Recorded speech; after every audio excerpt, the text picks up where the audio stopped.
Welcome to Mindfully with Tumishe, the podcast that invites you to explore mental health with honesty, compassion, and openness. Each week, your host, Tumishe Oladapokuku, shares personal stories and stories from people like you. Together, we'll confront mental health myths and build a space where imperfection isn't feared but embraced. From self-esteem struggles to relational conflicts, we're here to discuss it all, with guidance from experts and real raw stories that inspire healing. It's time to live mindfully. It's time to be compassionate with ourselves and each other. Mindfully with Tumishe, new episodes every week, available wherever you listen to podcasts or at blackimages.com.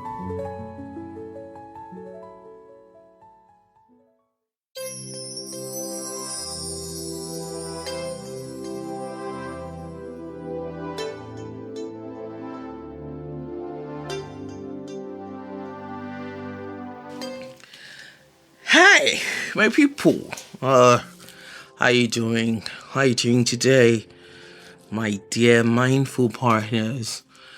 You know, we hold each other's hands here on this journey that is healing, on this partnership that is showing up even when life feels uncertain.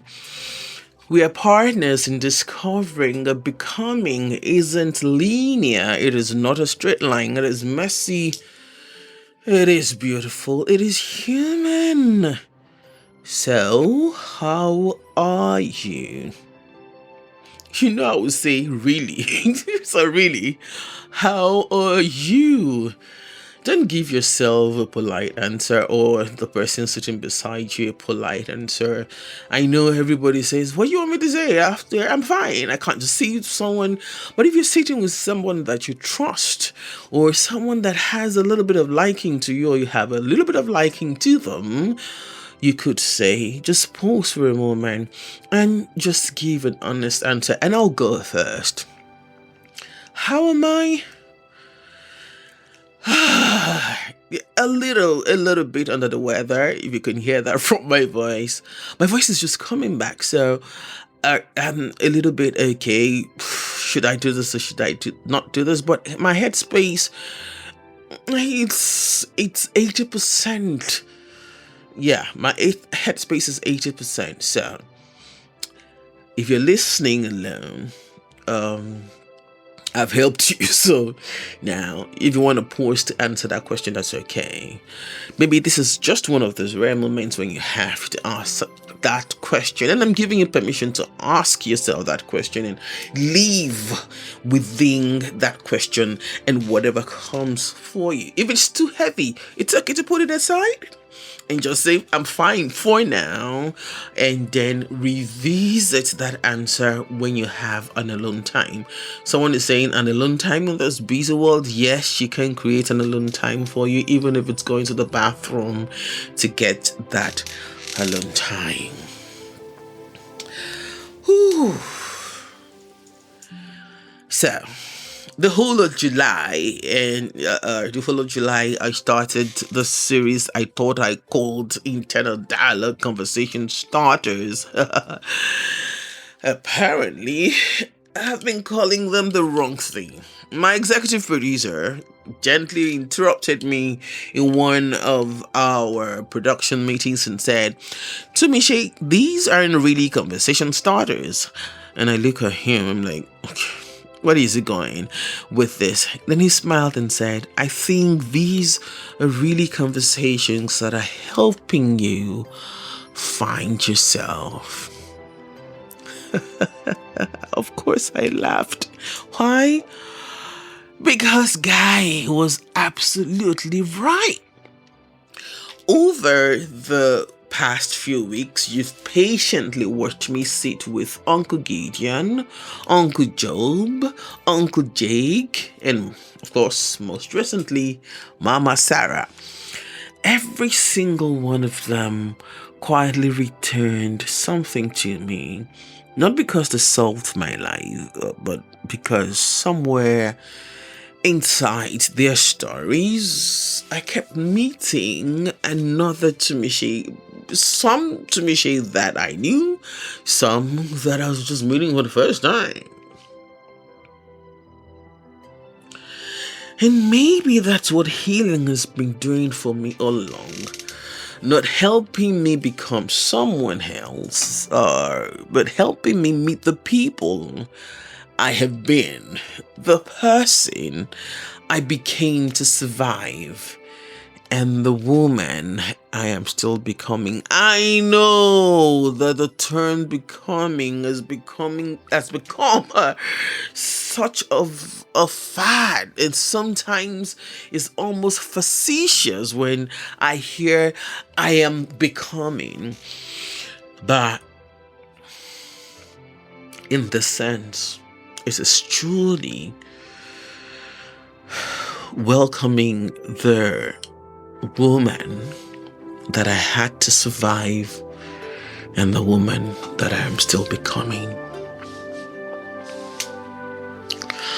Of course, I'm still basking in the fact that Mindfully with Tumiche is 3 years old. 3 years since Mindfully with Tumiche entered this world.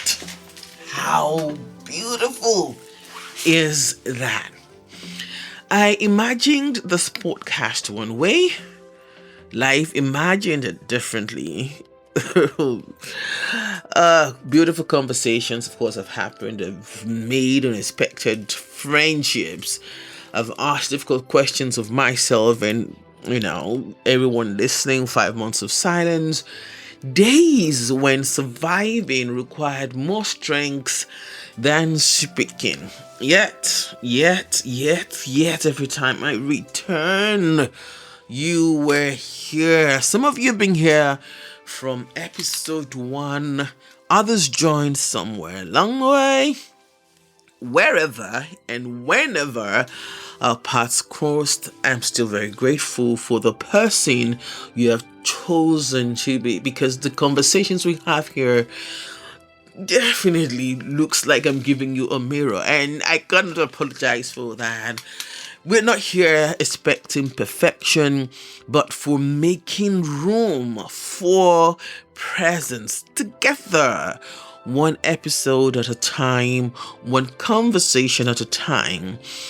We are quietly building an army of people willing to tell themselves the truth with compassion. So thank you for walking with me. So now, shall we arrive? You know what's coming. Relax those shoulders. Yeah, you didn't know? Yeah, relax them. You were holding them up. Notice your jaw and relax your jaw if you're holding any tension there. Allow it to soften. And take a slow, really slow breath through your nose. Hold it. And let's exhale together.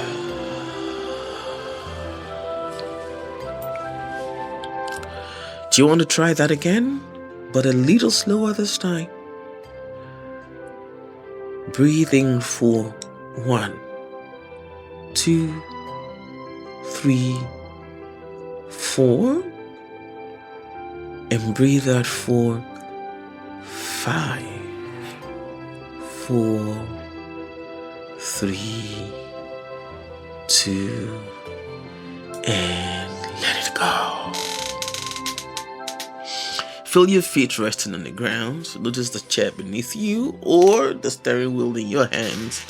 Remember, there's nothing to fix here, nothing to achieve, nothing to perform.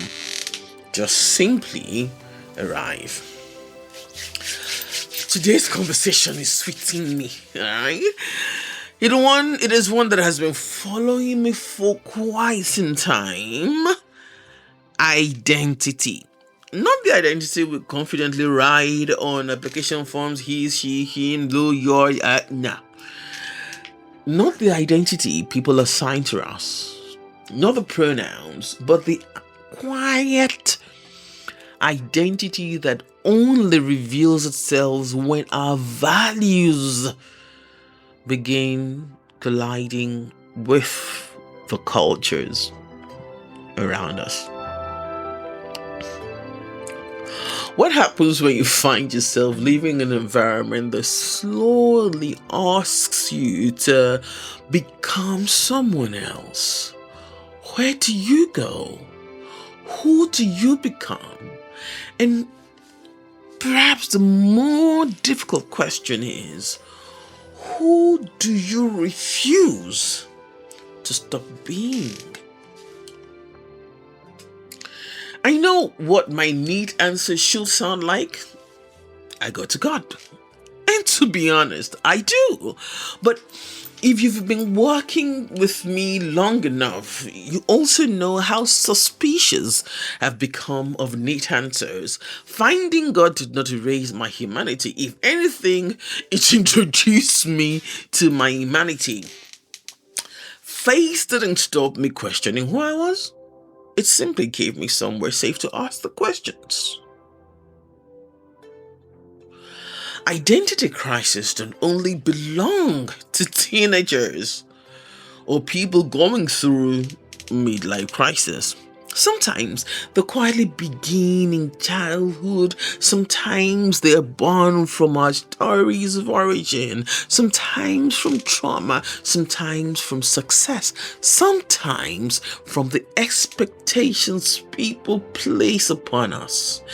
And sometimes they arrive simply because you've grown.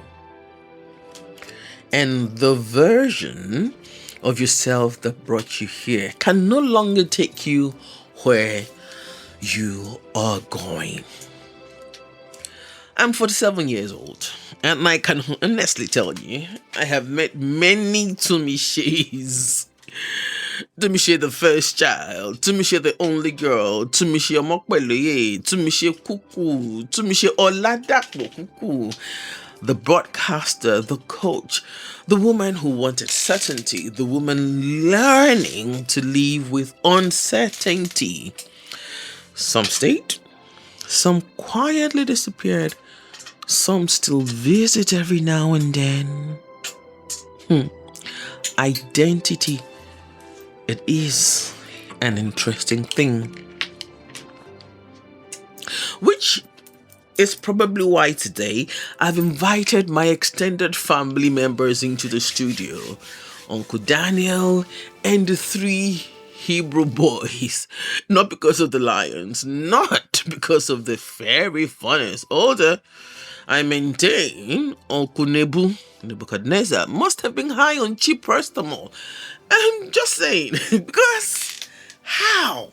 How can you say, tell me my dream and interpret it? Someone was high.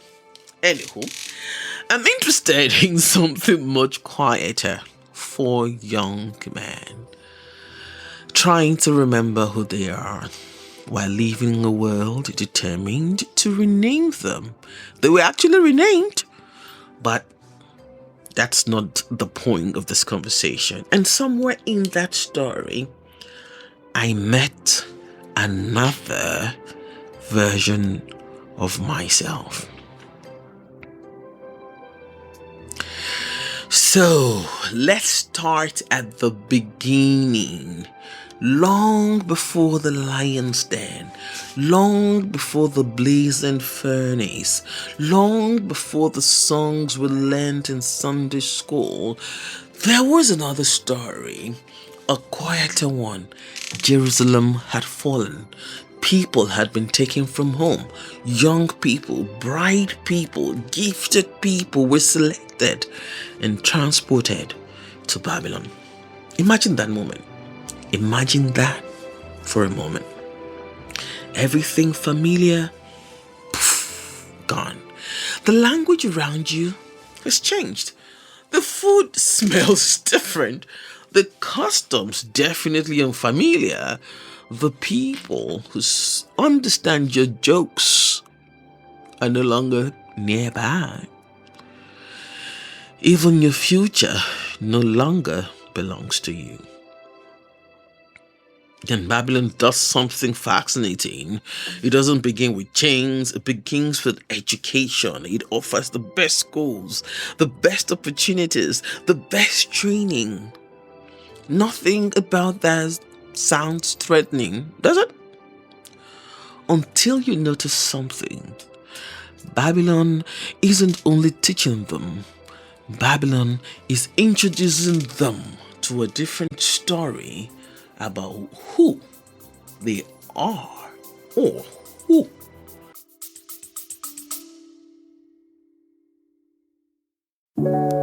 Sometimes clarity comes in silence. Other times it takes a gentle nudge, a conversation, a question, or a pause you didn't know you needed. That's what BHM coaching at Black Images offers. Not a fix, not a formula, but a space. One where your story is safe and your growth doesn't have to look like anyone else's. You can begin with a free discovery session. Just 30 minutes to breathe, reflect, and maybe, if you're up for it, sit with guided meditation. If life feels loud and you need support now, there's mindful coaching on the go. Short, focused check-ins that help you stay grounded when things feel shaky.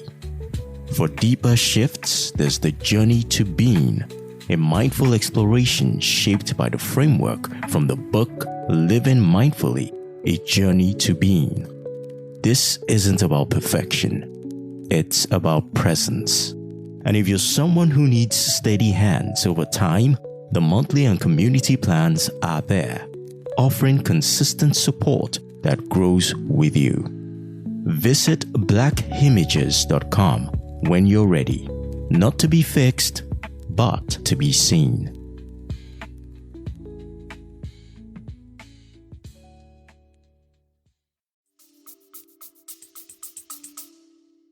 They could become.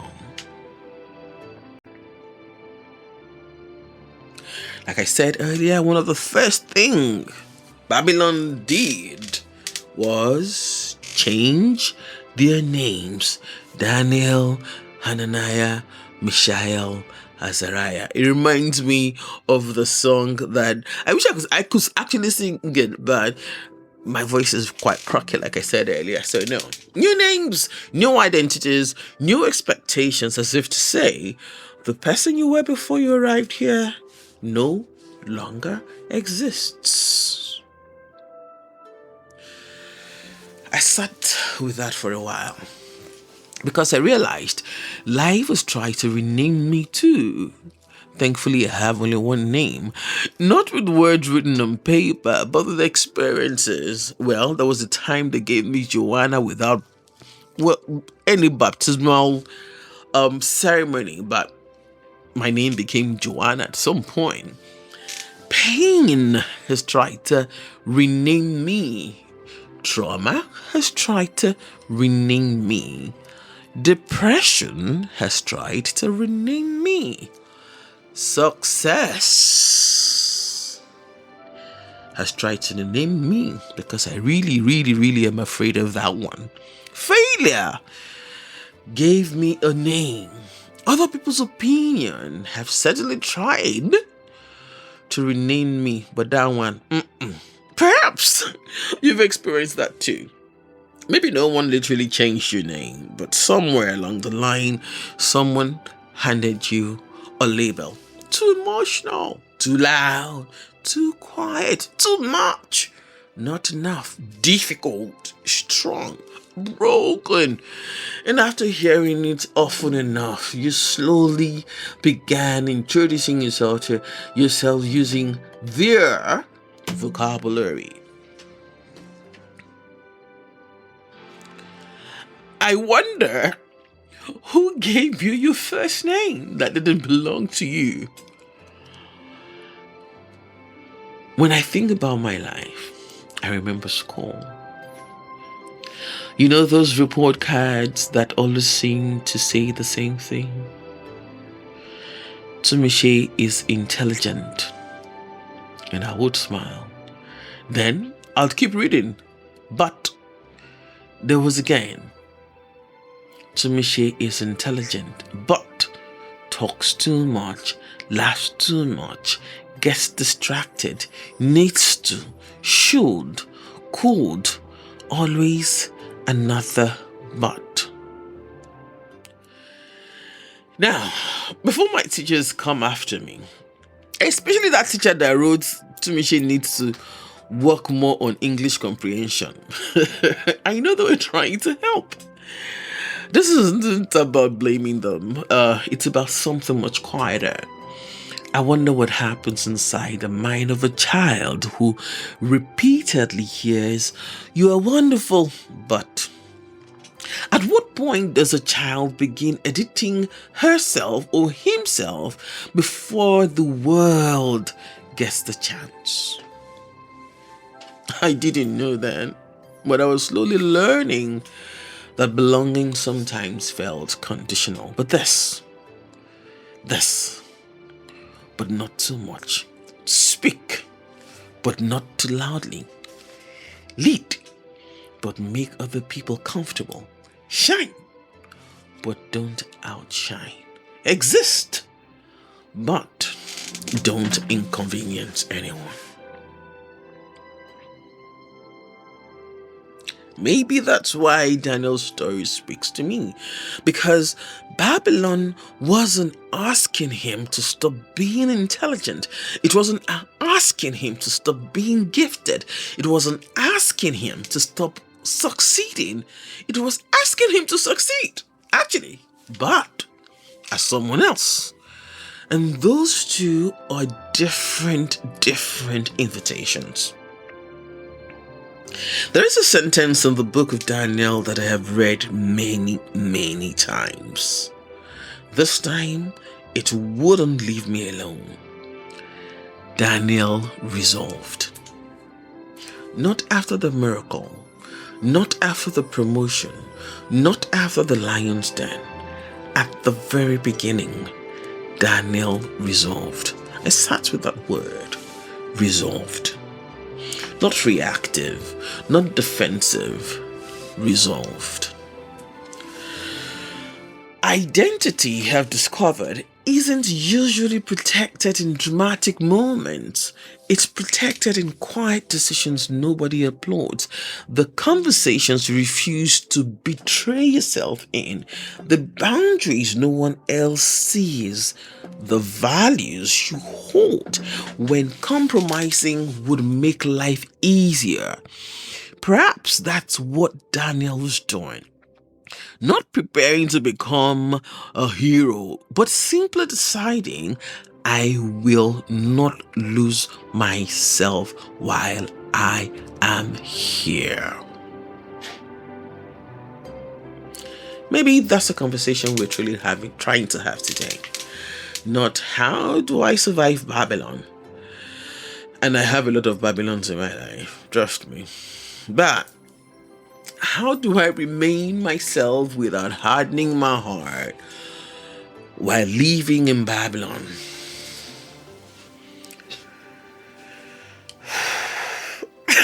Toby's laughing, wondering what Babylon is for her. So, because Toby's laughing, let's take a breath.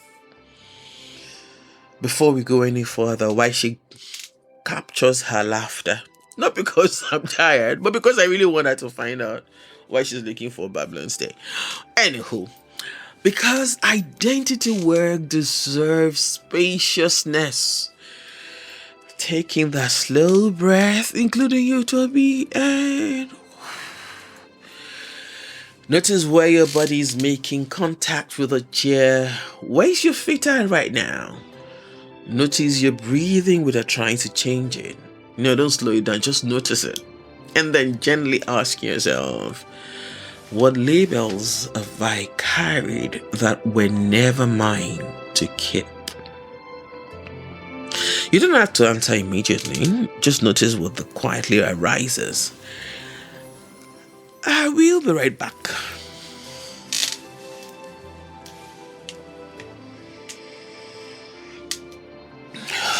When I was younger, I thought identity was becoming you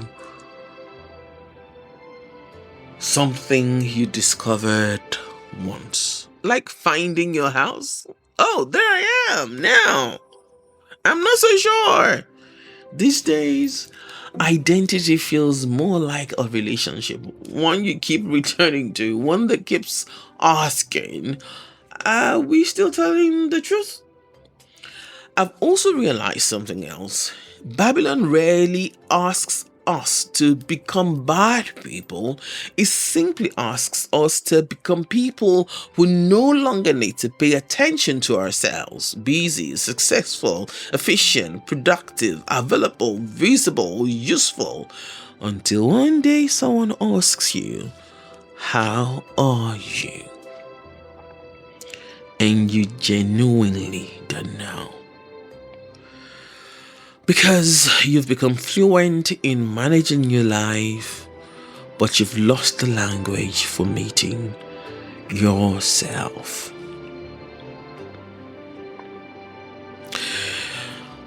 That's why I love solitude so much. People often assume solitude means loneliness. For me, it is reunion, not running away from people, coming home to myself. If you've listened to this podcast for a while, you know I've told you before that as a little girl, wherever the adults become too loud, I would quietly disappear into a corner. And that time I thought I was escaping, or they thought they were punishing me. Looking back, I think I was searching. I didn't have the language then. I only knew something inside me needed quiet. Perhaps that little girl wasn't withdrawing from the world. Maybe she was protecting a conversation that hadn't yet found words. Daniel had that kind of quiet strength. The scriptures don't tell us he argued with everyone or with anyone. They don't tell us he announced his convictions every morning. He simply lived them. At least that's how it reads. There's something deeply peaceful about people who don't need to perform their values. They don't spend their lives proving who they are. They simply remember. And maybe that's what has been changing in me. There was a time when I desperately wanted people to understand me, to approve of me, to agree with me, to see me correctly. That was huge for me, how people perceived Tumishe. Now, don't get me wrong, it still feels good to be understood. I'm human, of course.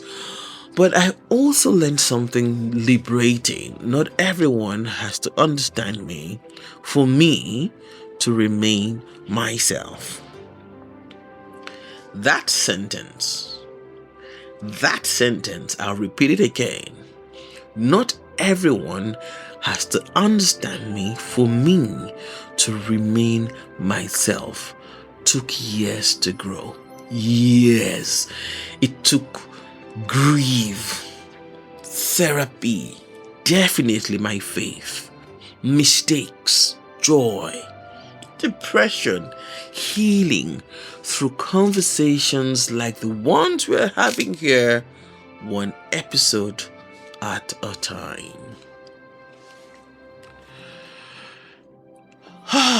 That's why Daniel's resolve moves me so deeply, because resolve is different from stubbornness. Some people will say, now you're an undo girl, you're supposed to be stubborn. No, resolve is different from stubbornness. Stubbornness refuses to listen. Resolve listens carefully and still knows where home is. Can you hear that difference? One is rigid, the other is rooted. One is afraid of change, the other simply refuses to abandon its center. So I found myself asking, what is the center of my life now? Not my career, not my diagnosis, not even my gifts. Who am I? When all the titles become quiet, Who remains when no one is applauding? Who is Tumishe when the microphone is switched off? Those questions used to frighten me, but not anymore. A few years ago, they would have. Today, they feel like an invitation to become someone new.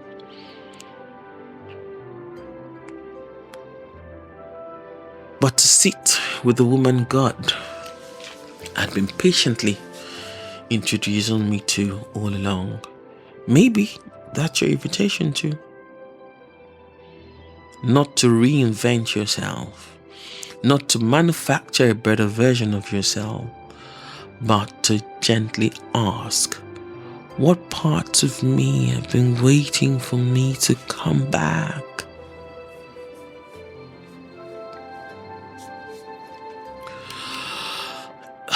Maybe before we leave Babylon today, that's the question I'd love for you to carry. Not into your journals yet, into your ordinary lives, into that meeting in traffic when that yellow bus crosses you over, or when somebody doesn't use their indicator light and you want to into school runs, into offices, into your kitchen, yes, into the silence before you fall asleep. Who am I becoming because of where I am? And am I becoming someone I can still recognize? We'll take just a very short pause. Then we will meet Uncle Nebuchadnezzar.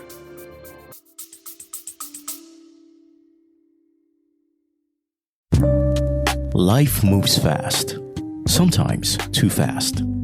If you're looking to slow down and reconnect with yourself, Living Mindfully, A Journey to Being by Oluwatomise Oladapo Kuku might be what you need. It's part memoir, part guide. An honest, deeply personal story about navigating life's noise with intention. Oluwatomise shares lessons from her own journey through struggle, reflection, and healing, with a voice that's equal parts vulnerable and wise. It felt like she was speaking directly to me, raw, real, and quietly powerful. Get your copy wherever books are sold, or visit blackimages.com to begin your journey. Living Mindfully, A Journey to Being. Slow down, breathe, begin.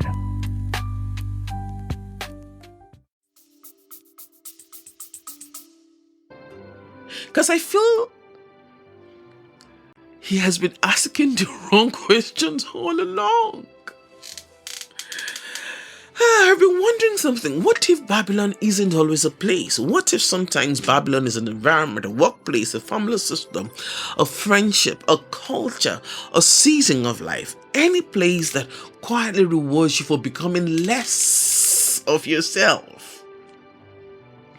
Most of us will never understand or stand before a king demanding that we bow before a golden image, but many of us have stood before such quieter altars. The altar of approval, of productivity, of perfection, the altar of people pleasing, the altar of what will they think. And if you're honest, those altars can be much harder to recognize because nobody calls them idols anymore. We call them normal. Babylon doesn't always shout. Sometimes it whispers, just this once. Don't make it awkward. Everyone does it. This is simply how the world works now. You're overthinking it. Relax. And little by little, without noticing, we begin negotiating with ourselves, not because we're bad people, because we're tired. We're exhausted, because we want to belong, because standing alone can be exhausting. Maybe that's why I love Daniel so much. Not because he never felt pressure, oh, he did, but because he remembered himself before the pressure arrived. That changes everything. He remembered himself before the pressure arrived. I've learned that I cannot wait until I'm standing in front of my own lions to decide who I am. I cannot wait until life becomes difficult to begin asking what I value.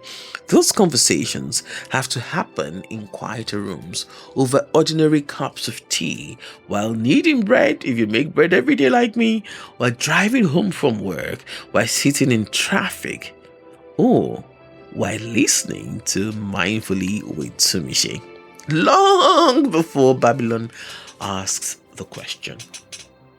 Maybe that's why, that's what these conversations have been doing for us, not preparing us for some form of Bible trivia, preparing us for ordinary Tuesdays. If the meeting where everyone laughs at something that doesn't sit well with your spirit, the relationship that slowly asks you to become smaller, the promotion that costs more than your salary can ever repay, the compliment that quietly becomes your identity, the criticism that always becomes your name. Babylon is rarely dramatic. Most days it's simply ordinary. Let me talk about criticism and compliment here. When I first started presenting, I remember my boss that day, the first day I presented on radio, Lekon Kubawo, walked up to me and said to me, "Oh, what you did was great, but do not let the compliment get to your head, and never let the censure, that is criticism, get to your heart." And it's over 25 years now, and I carry the advice as an albatross. So perhaps the question isn't, would I survive Babylon? Perhaps the better question will be, what am I rehearsing today? Because whatever I repeatedly practice, I will continue or eventually become. And maybe that's where we'll leave Daniel today. My uncle, my dear Uncle Daniel, not in a lion's den, not standing before a king, but in a quiet place where all lasting courage begins.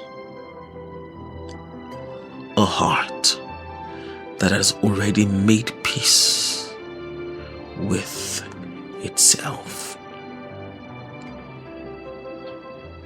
Daniel did not leave Babylon. Read that again. Daniel did not leave Babylon. He stayed. He worked there. He learned there. He served there. He excelled there. He even influenced kings there. Daniel's victory wasn't escaping Babylon. It was remaining Daniel inside Babylon. I think that's where I've misunderstood so many things in my own life. For years, I thought healing meant leaving every difficult place, leaving every difficult conversation, leaving every painful memory, leaving every uncomfortable season. But life has taught me something gentler. Sometimes healing isn't an exit. Sometimes healing is remaining yourself where you are. I live in Lagos. I pay bills. I sit in traffic. I answer emails. I grieve. I laugh. I go to therapy. I record a podcast. I need dough. I love. I disappoint people. I disappoint myself sometimes. And in the middle of all of that, ordinary living, the same question keeps returning. Tumishe, can you remain yourself here? I think that's the invitation for all of us. Leaving the world, love the world, serve the world, but don't surrender the quiet place inside you where your name still sounds like your own.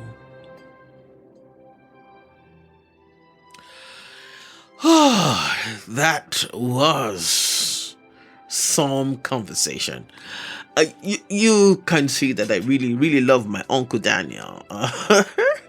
And thank you for spending another week with me. As always, this isn't about getting everything right. It's about showing up one honest conversation at a time, one gentle breath at a time, one quiet act of remembering at a time. So until the next time you decide to play an episode of Mindful Utimishe, be kind to yourself, be curious about yourself, and wherever life finds you this week, maybe you have the courage to remain yourself.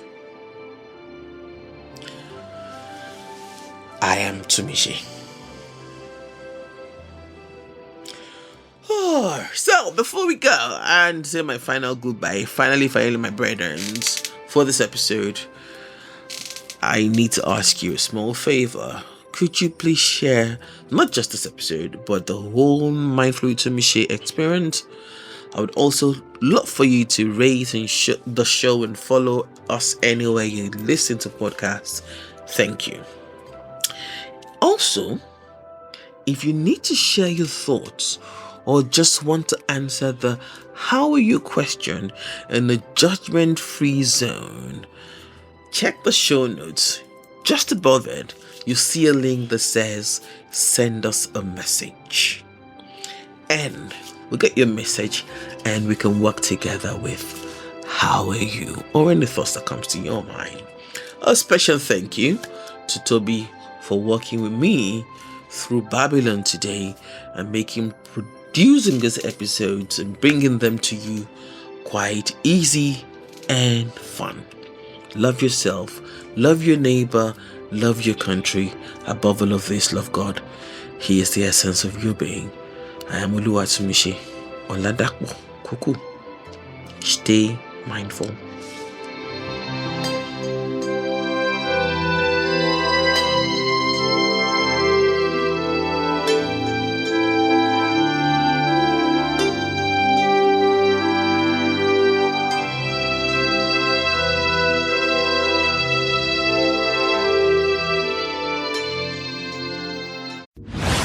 This is Mindfully with Tumishe, brought to you by Black Images.